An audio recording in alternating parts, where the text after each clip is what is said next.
Today on the PitchBook Podcast, Mayor Tom Westmoreland is pitching The Power of Habit by Charles Duhigg. Batter up!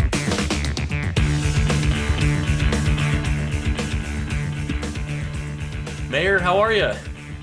Doing great. Thanks for having me on, guys. This is awesome.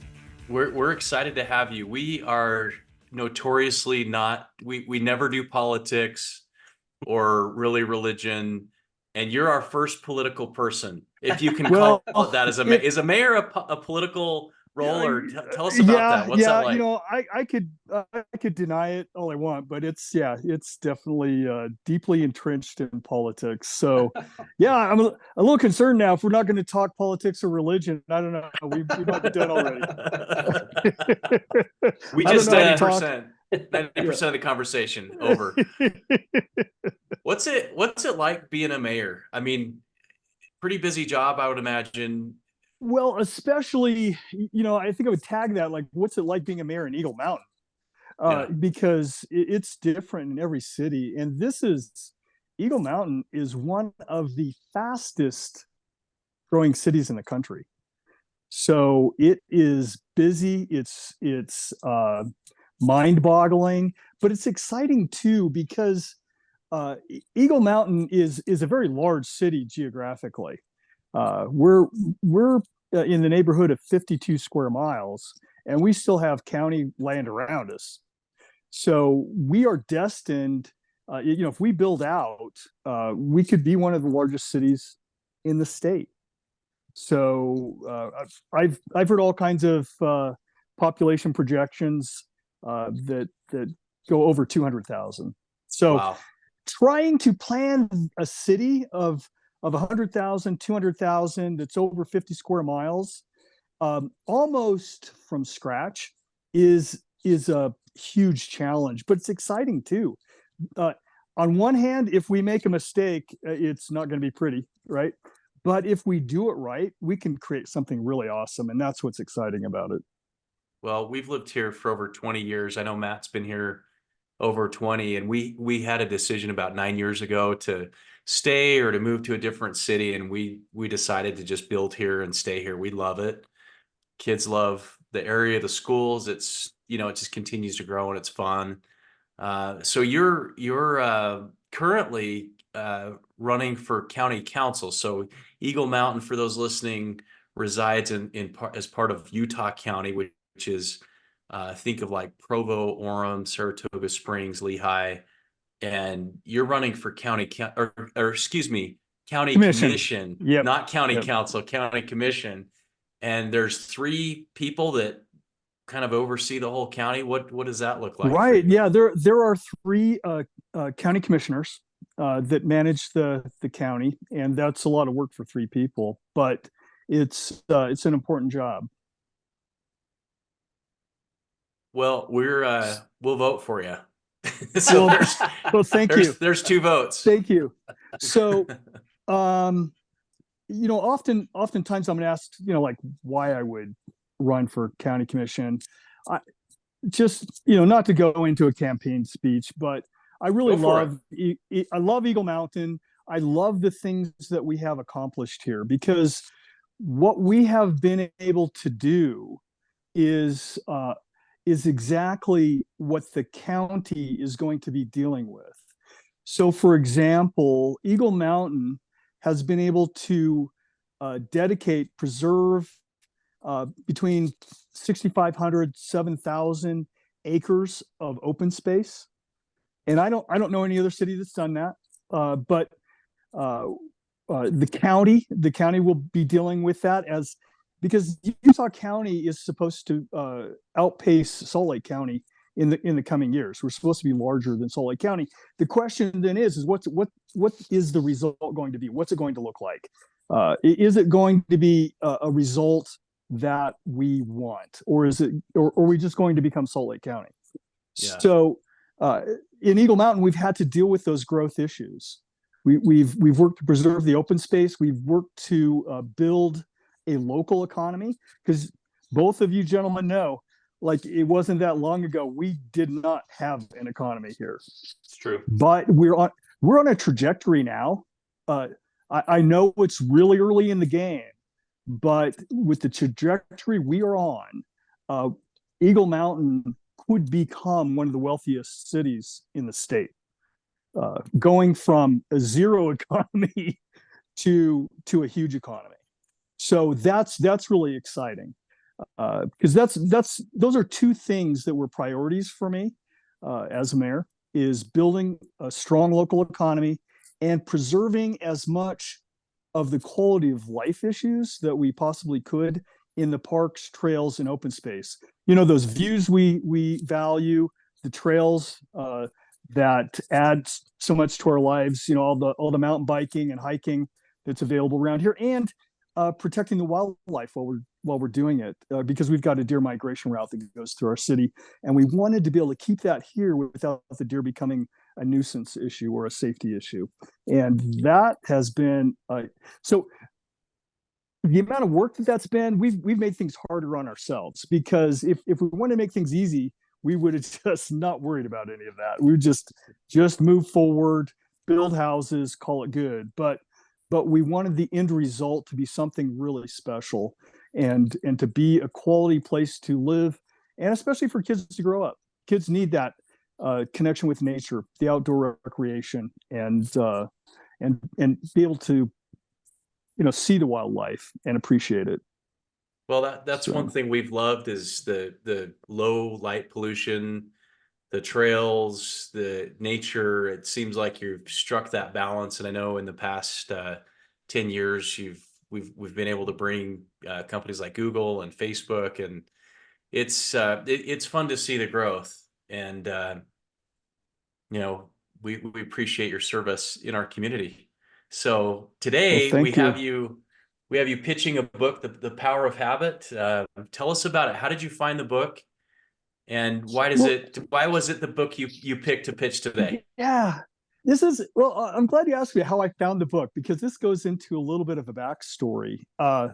So my wife and I have been married for 17 years now, I believe.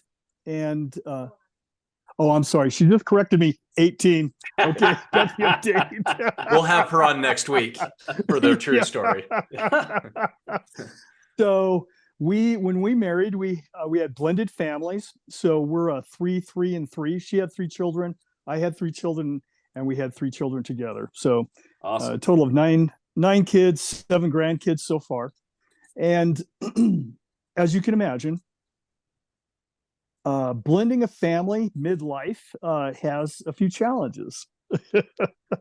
And so it's been fun and a challenge to figure that out as we went. And one of the things that's just been exciting for me is I've always, well, maybe always might be a little bit of an exaggeration. I love books. I've been a reader for a long time, and especially really good quality books.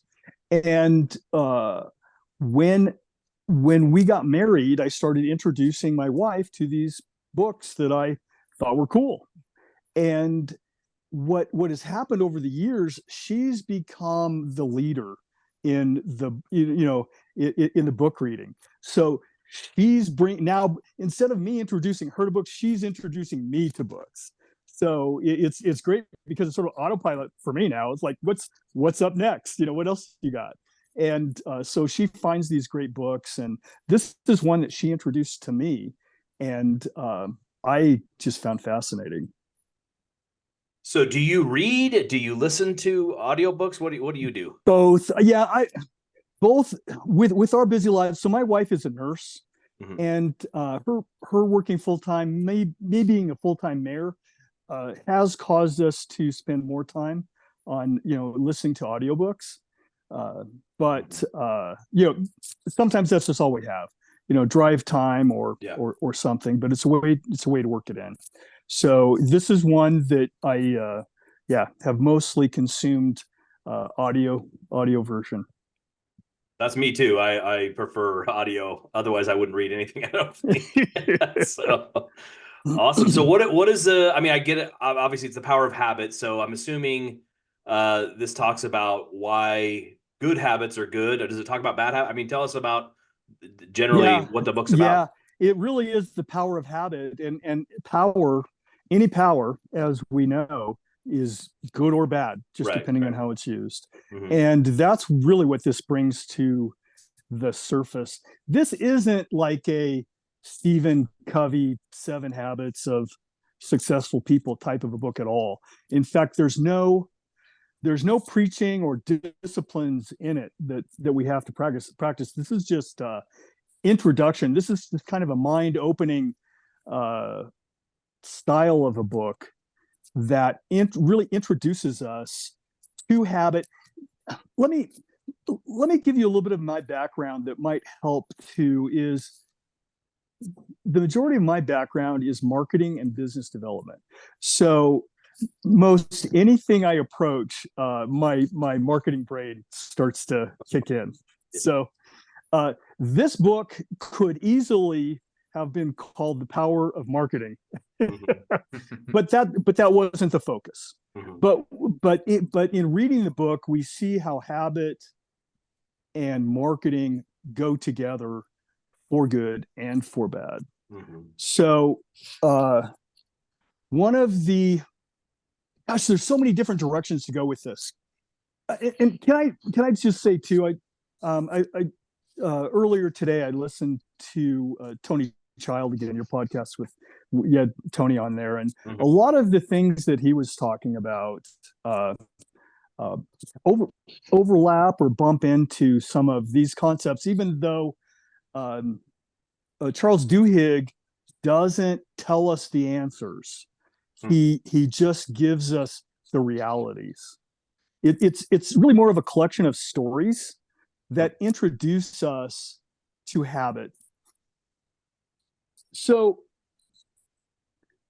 there's a quote from Thomas Jefferson that I really appreciate, and it is, let me pull that up so I get it right.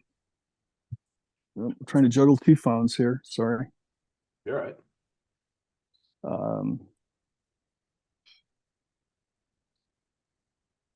And I seem to, darn, it didn't transfer over. Okay, I'm gonna have to just go from memory then. Essentially it's this. Well, you know what? If you don't mind me, yeah, no problem. jumping Go ahead. over to That's this. okay. Okay, here it is. The opinions and beliefs of men follow involuntarily the evidence proposed to their minds. So, what does that mean? And I've introduced that quote to a few people, and I have yet to find very many people that just love that quote. It's kind of it makes most people uncomfortable because we like to believe that our thoughts, our opinions are our own, and we created them. And the reality is, as Thomas Jefferson points out, that's not the case. It's simply we're limited. Back in the old days of computers, we used to refer to garbage in, garbage out. I don't hear that term much anymore, but it's one that still kind of stays with me because it's true, we are not computers, but there's nothing magic about us in that sense though either.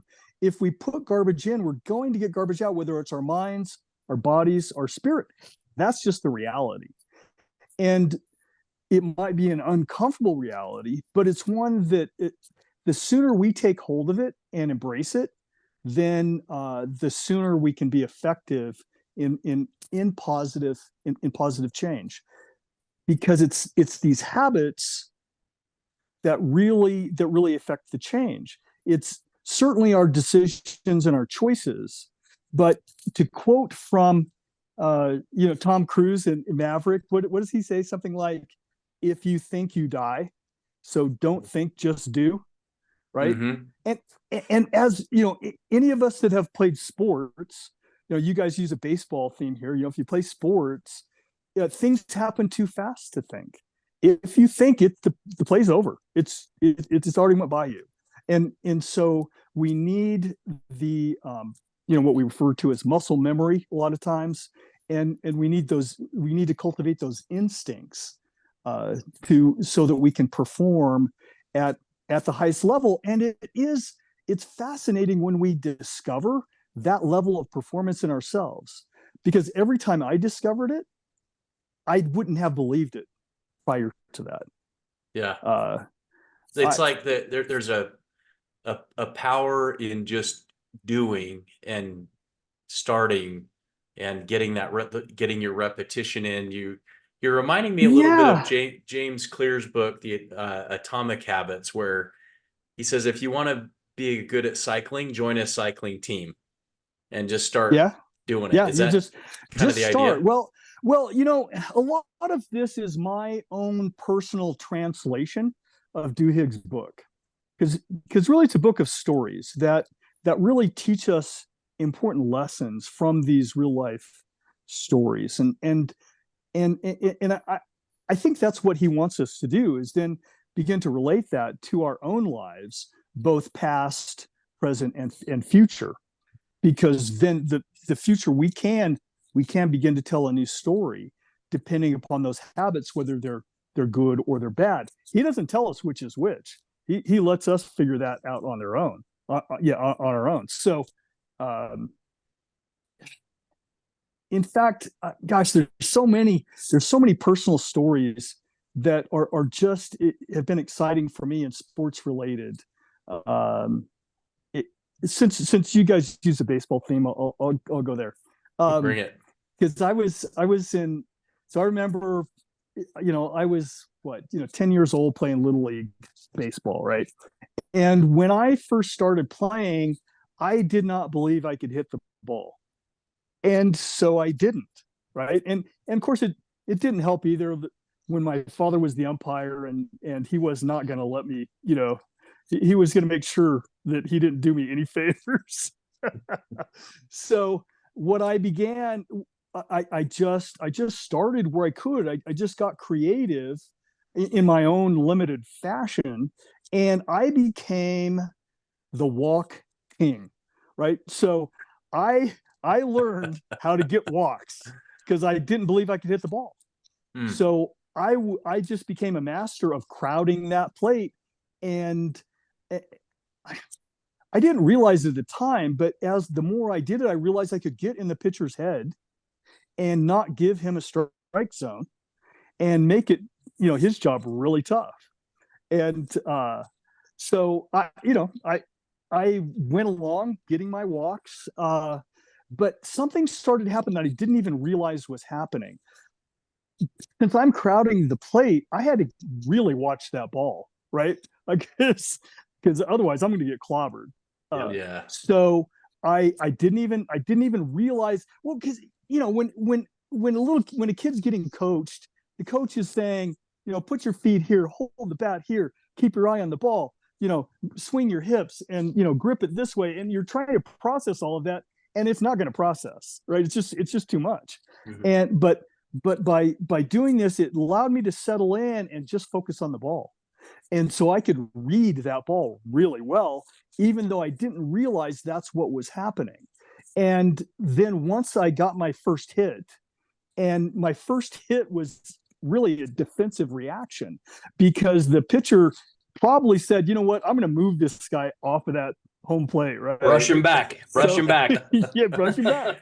So he sent one really tight, and just reflex, I had to step out, my left foot out, and because typically I probably would have stepped forward, but I had to step out. But that caused me to rotate my hips, and I was already watching the ball. I'd already trained myself just focus on that ball.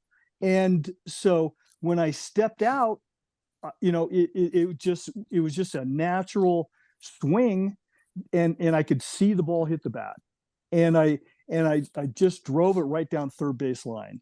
After that, I could hit anything. So why the difference? So what changed there? Because I was still the same person. right? I was still the same 10-year-old kid, but something changed in my mind that now I had the faith, to know that I could do it. I no longer feared batting. I looked forward to it as a fascinating challenge.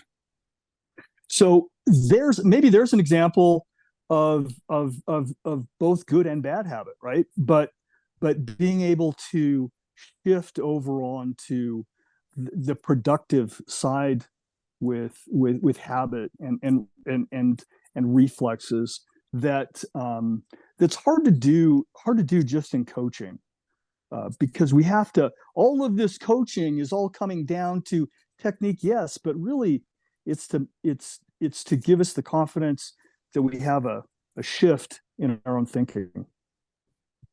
That's a great analogy, especially with baseball for those that understand baseball. And it reminds me of being a little kid, and not a little kid, I guess I was a teenager, and I was trying to be as, trying to skateboard, and I was terrible at it. All my friends were good. And I was trying to get better. So I just practiced every day, and I wasn't practicing. I was just out skateboarding. And I had like an epiphany. I'm like, oh my gosh, I'm actually getting better at this, even though it's not great. Yeah. But it was like, okay, just do the same thing every day and you get better. And then what you said towards the end reminded me of, I think it's Never Wrestle with a Pig, where he talks about bad habits push out good habits. And I feel like with habits, your brain's always trying to save time, to save energy. So whatever habit you have, you got to make sure that maintain that good habit, or else a bad habit might creep in and push out the good habit. Like you're saying with, either way, standing in front of the plate, crowding the plate, you could develop good habits or bad habits depending on the situation and how you. Well, and reading the ball is 90% of hitting. Maybe it's not that high, but you had just trained yourself to watch, and then one day you see the ball coming, you know where it's going, and you swing. Yeah, and it just happened. And after that, I was like, oh, this is actually easy for me. Yeah. Yep. Yeah. Yep. That's a great analogy. It's interesting. So, do either one of you ski? No. Yeah. No. Okay. So, well, when you say ski, I mean I can ski. Yeah. Okay. You slid down the hill. Yes. Okay. So, I've skied most of my life. It's just been a fun recreation for me. But some of the things I've noticed is sometimes my best day of skiing is the first day out, which that seems kind of counterintuitive almost. But the reason is because I've had a chance to think about it in correct fashion, and the bad habits go by the wayside. I've read a few books that have about sports, and just visualization is nearly as good as the physical practice, because whether we're seeing the ball go in the hoop or whatever sport it is, our mind latches onto that, and our mind plays that video back. But so much of the trick of sports is keeping the bad habits out. Is this book, are they true stories? Are they like, okay, so they're all true stories. It's all true stories. Okay. And some of them are not pretty. Some of them are devastating stories. And some of them are, they're all of these stories will move us. This is one of the great things that one of the things I appreciate about this book is these are all stories we can relate to in some fashion. And, we can picture ourselves in this situation, or maybe we've seen in our business experience, and in those business relationships, similar things happen, for good or for bad. These are real life stories that we can all relate to pretty quickly. Very cool. Yeah, I was just curious if it was more like analogies or true stories. That's actually interesting to hear their true stories. Yeah. So this book, a reader is going to get out of it what they want to get out of it. Mm-hmm. Some people might walk away and say, there were some interesting stories, but so what? Other people might really get pulled into it and might have an epiphany. Now, being a marketing person, I've tended to divide the world into two categories: those that believe in marketing and those that don't. Uh, or maybe those that value it and those that don't. Because one of the things about selling advertising, you're kind of selling something that's invisible. And so convincing that business owner that this advertising service, this product is going to return value to him is challenging, because there's really nothing to see there except the results. And so it's real easy to dismiss it. And also when, hey, my nephew can create an ad in his garage, so why, why should it matter, kind of a thing. But yeah, this is where marketing and the whole psychology of marketing just becomes fascinating. And a lot of times, I've run into a lot of people that's just, they fully believe that marketing doesn't work on them, and then they go buy a Coke, and they made that decision, right? Mhm. So, and this is one of the things that's actually, there's kind of someone who's not familiar with marketing, if they allow themselves to be exposed to the psychology of it, it might actually spook them a little bit, because there's kind of a witch's brew thing going on, right? Oh yeah, for sure. Because we're moving people, and the power of suggestion and the ways that people can be moved is a pretty awesome power that can be used for good or for bad.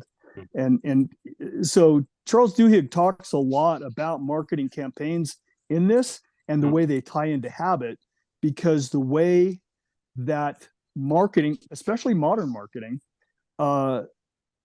tracks that data and learns your habits and knows how to jump into your head based on your habits. And then once they know your habits and get into your head, then they can steer you a little bit, right? So, and this is part of what fascinates me in our time about this subject. Because if we want to believe, let me back up for just a second. I am, it's kind of, it's in some ways it seems ironic that I'm a mayor and I'm running for county commission, because I am an introvert, and I am not a great public speaker. I'm just not. I'm a bit. I'm a nonconformist. I'm fine just going off on my own, doing my thing. That's where my comfort is. So it's ironic that I've ended up here, but what I have found is that my biggest enemy was really myself. My own self-doubt is the only thing that ever held me back. And I had to be nudged a little bit to really extend the faith to, run for city council, to run for mayor, and now run for county commission. Because why me? What makes me think that what's special about me? Why would anybody vote for me? And why am I better for this position than the next person? So there's a lot of self-evaluating, and it's not comfortable too. I think everybody ought to run for public office at least once. It's a very humbling experience. Terrifying. Yeah. Well, basically, you're just standing up and saying, "Hey, judge me, fire away, tell me all the reasons why I'm terrible. Why I'm no good. Just go for it." And love it. Yeah. It's very humbling. That's what I tell my wife. I'm like, why would you want that? Why? Zero desire. That's awesome. Yeah. So discovering that we are the ones holding ourselves back is fascinating. And so it's really easy to dismiss our habits. Like, okay, so what if I, go home, turn on the TV, or so what if I stop at this particular, store? So what if it doesn't matter. It's not affecting anyone else, right? what difference does it make? Well, one of the things that I think Charles Duhigg is trying to tell us, and in fact, there probably ought to be a sequel to this book because there's more to be said, is that every choice we make, every habit we develop actually does matter. We are more valuable than we realize. We affect the world and those around us more than we realize. But the thing, so I mentioned I sold advertising. I'm kind of a reluctant salesperson too. I don't like sales. I'm not comfortable with it. But when I believe in something, I'm passionate about it. I feel obligated to sell it. And so why should someone listen to me? Why should any of that matter? Well, because whether we want to admit it or not, we're always selling something. We're either selling up or we're selling down. There is no in between. There's no just getting by. We're either making the world better or we're making the world worse in some measure. Might not be in big strides, but in some fashion that's happening with every person we interact with. And then that person is going to interact with someone else based upon our interaction with them. And so who knows how many people that affects. We have no idea how powerful we are in that regard. And that in itself is humbling. So this is, now, Charles doesn't say this, but if we're willing to look for this in his book, this is what I got out of it. Because we see these examples of people that let themselves slide into bad habits and the tragedy of their lives. But then we see people that developed, positive habits and the great things that came of it. And here's the thing too, and getting back to modern marketing, that really is going to put pressure on us, I believe. In the modern day, we will no longer be able to hide our opinions, our habits, whether the public knows them or not. The computers will know them. AI will know them, and it will be used either against us or for us or something. There's no hiding anymore. And I realize this freaks people out when people learn that their cell phone is being tracked and AI knows what you look at, what you buy, how long you look at something, even when you're scrolling, through, posts, it knows when you pause. And it's all crunching all of this information. It's collecting so much data on us every minute. It's mind-boggling. I can't wrap my brain around it. It's AI is going to know more about us than we know about ourselves. There is no doubt. When I see the commercials that are presented to me on Instagram or Twitter, I'm like, it knows that I'm a middle-aged American male. I see the ads. I'm like, yeah, that's kind of where I'm at in life. I'm almost disappointed if I don't get an email when I abandon a shopping cart online, right? If I don't get an email that says, Matt, we know you were looking. What's the deal? Yeah. Come on back. So one of the stories in the book, Power of Habit, is about Target's, the store Target, their marketing efforts.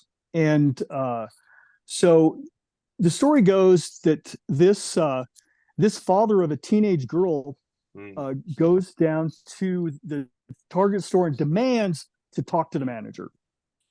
He's very upset. Yeah. And he demands that they stop mailing advertising to his teenage daughter, because he believes that they're trying to coax her into a lifestyle that he does not approve of. Right. That allows, that says it's okay to, if you get pregnant or whatever, right? It's and here's all, they make it as glamorous as they can, and et cetera. So that's what he's focused on. So he demands that she get taken off of the mailing list, And the manager is just fully apologetic. I'm sorry, sir, this has never happened again. Well, I'll make sure it's removed. And then that's pretty much the end of it. But then a couple of months goes by, and the father shows up back in the manager's office, and the manager says, "No, I swear I took care of it. I'm sorry." No, time out. I owe you an apology.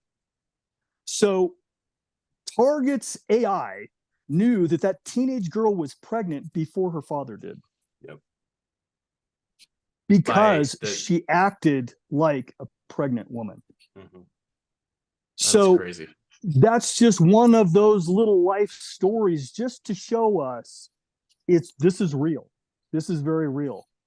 So my takeaways are, there's nothing like, well, I didn't want to go here, but we know that like pornography is a thing, right?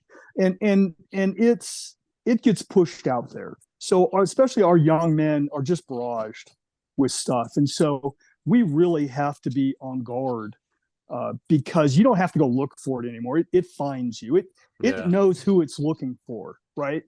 So, but that's just one example of the power of that marketing, what it knows about us. There's nothing we're doing in the dark. Everything we do now, AI knows.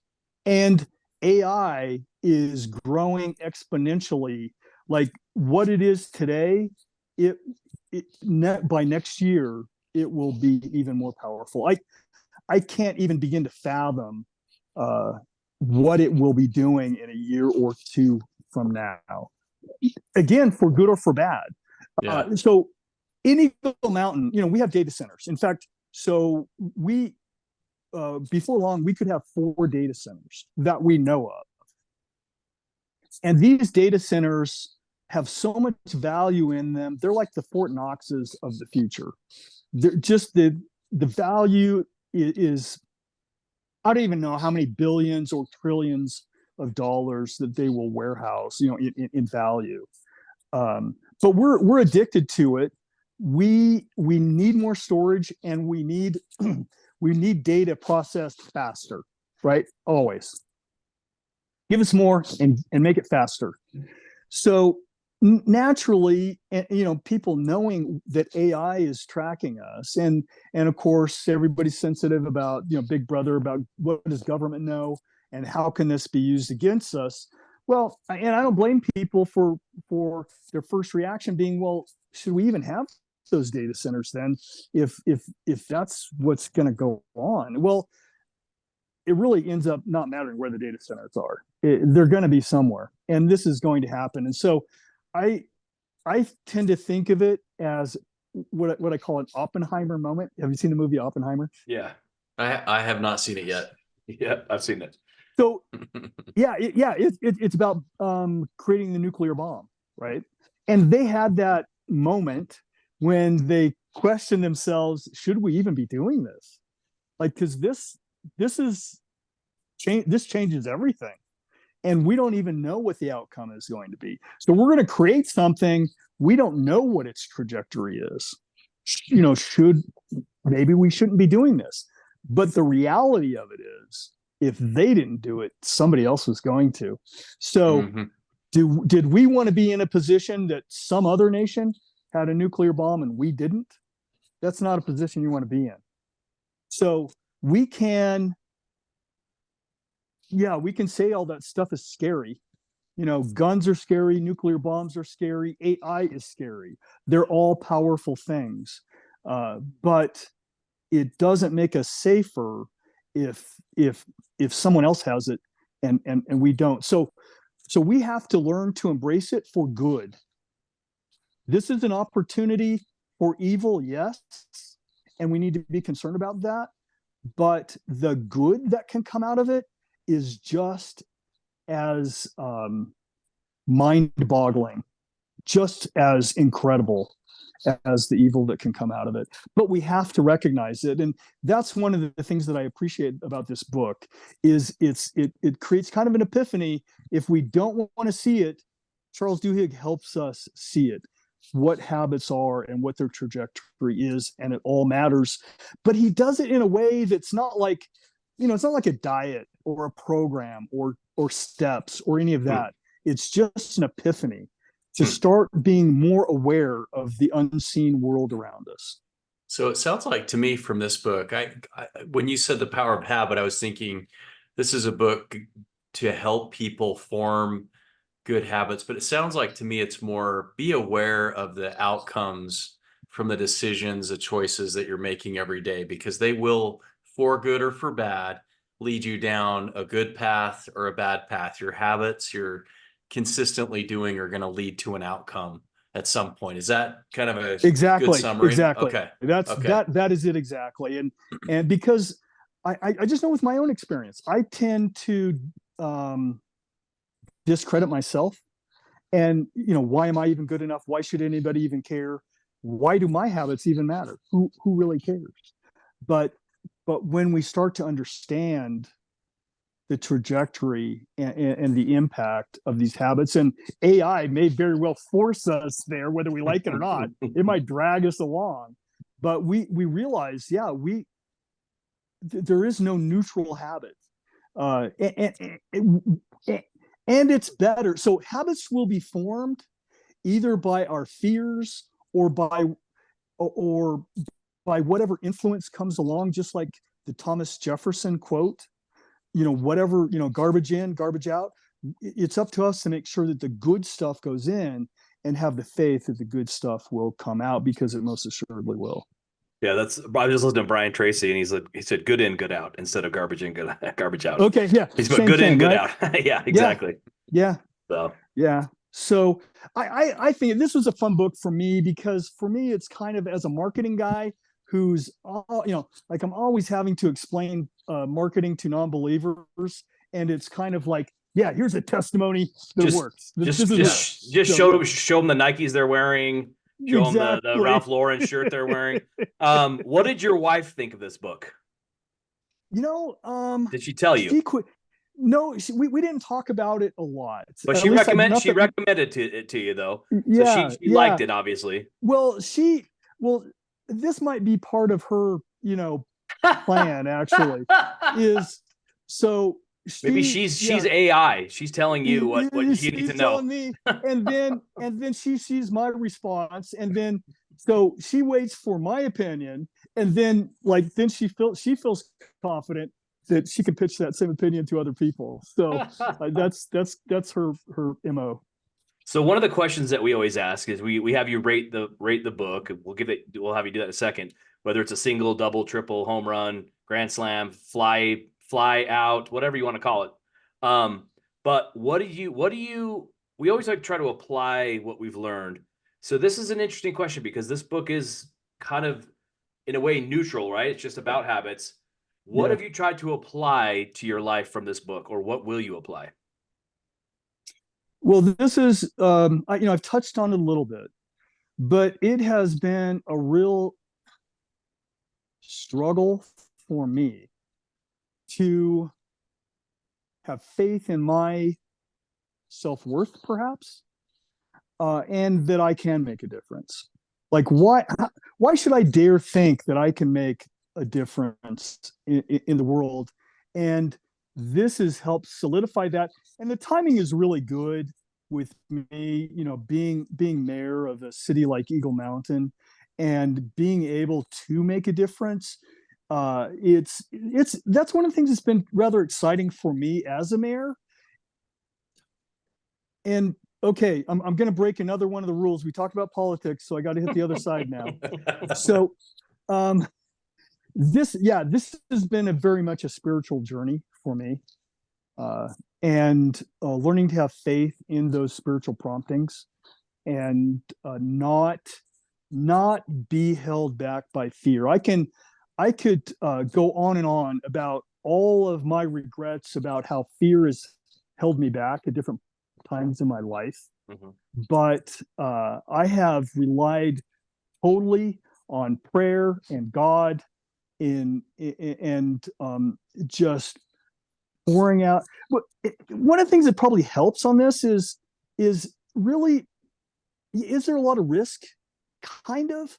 But the thing is, whatever decisions or whatever happens at the city, somebody's not going to like it.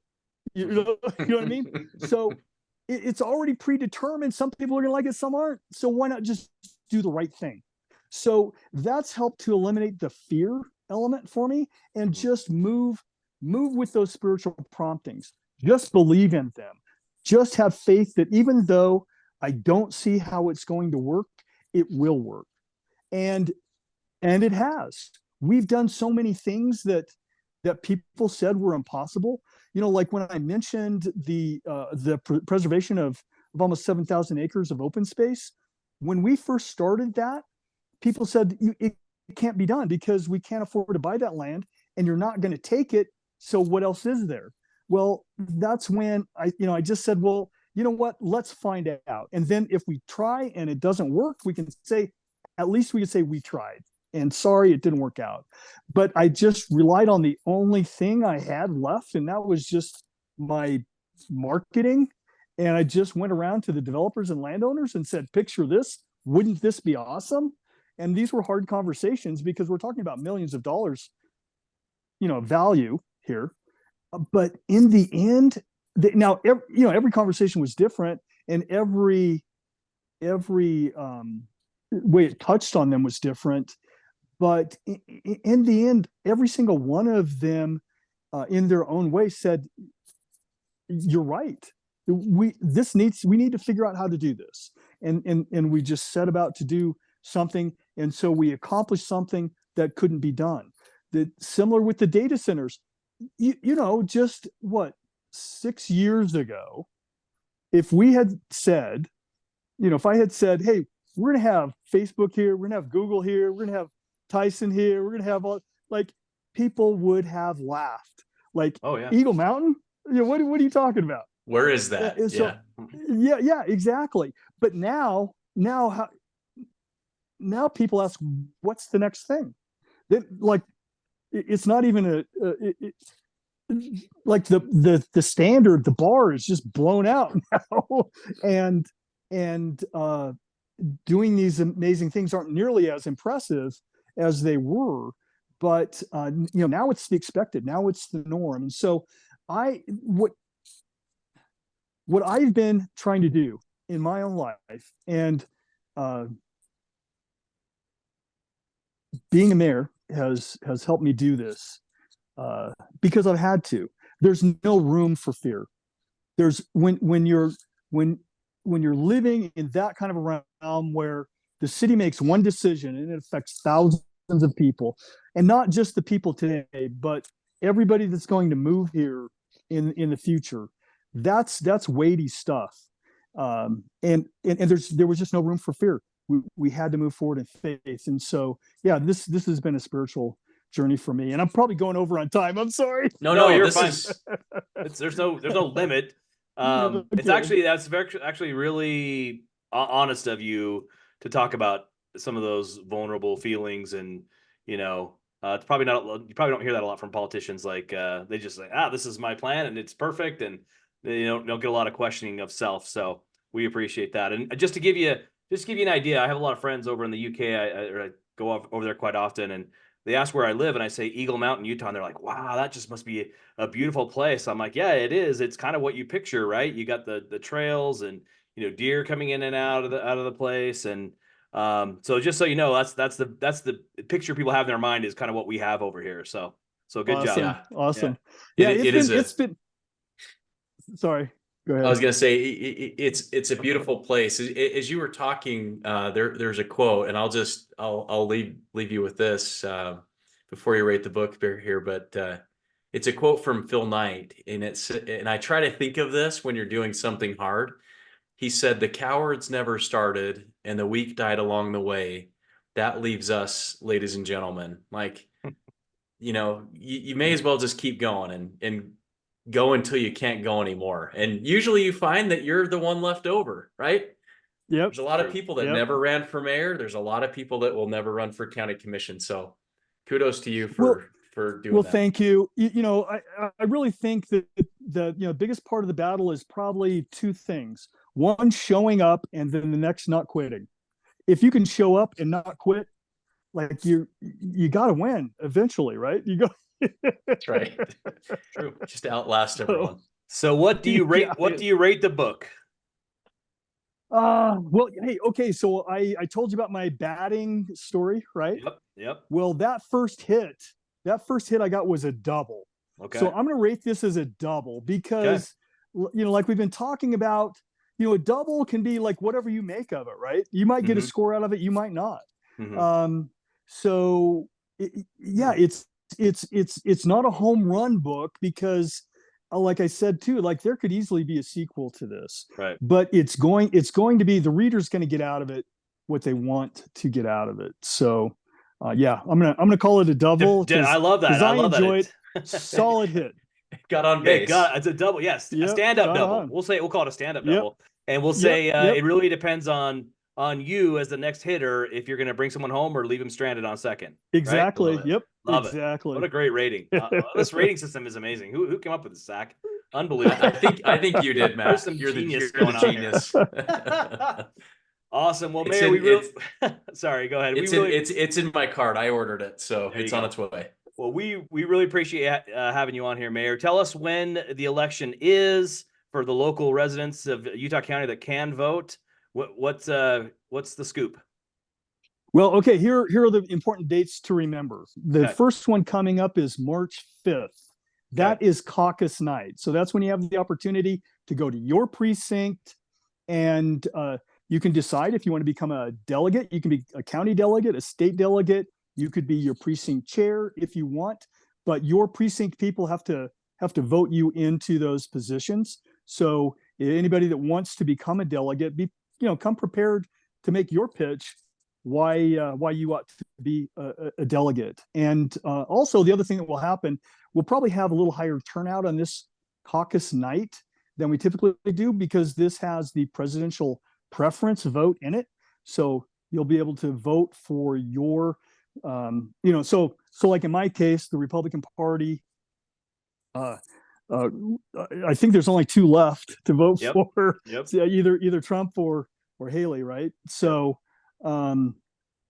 so you can make that vote, and that's when that will happen. The next date that is important in this race is April 20th. That is the county convention. So those delegates that are chosen on caucus night, the county delegates will then vote for the county level positions at the county convention on April 20th. So that's when I will look for delegate votes to support me in my campaign for county commission. And there's kind of two measures to this that are important to my race. Is in order to move on to a primary, you have to get at least 40% of the vote. And I believe there are about 1,600 county delegates. So I'll have to get at least 40% of those in order to move on to a primary. Good. Now this is a bit of a long shot. It's going to be a real challenge, but we're going to do what we can. If we can achieve 60% of that vote, then that is the primary. Then there really is no other primary. If we only get 40, between 40 and 60, then there will be a primary. That primary date is June 25th. And of course, ballots always go out a couple weeks early prior to that. But being that, Utah County is a heavily Republican county, there will be a general election in November.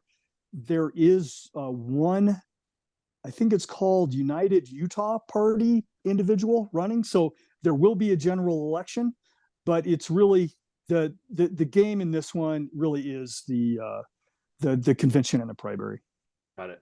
Well, here's what I tell you. I really appreciate you telling us a little bit more about the nuts and bolts of how that works, because you hear a lot of people here locally in Utah that complain about, well, it doesn't matter who I vote for president. Well, I always say, well, get involved on a local level, and Zach's a great example of this.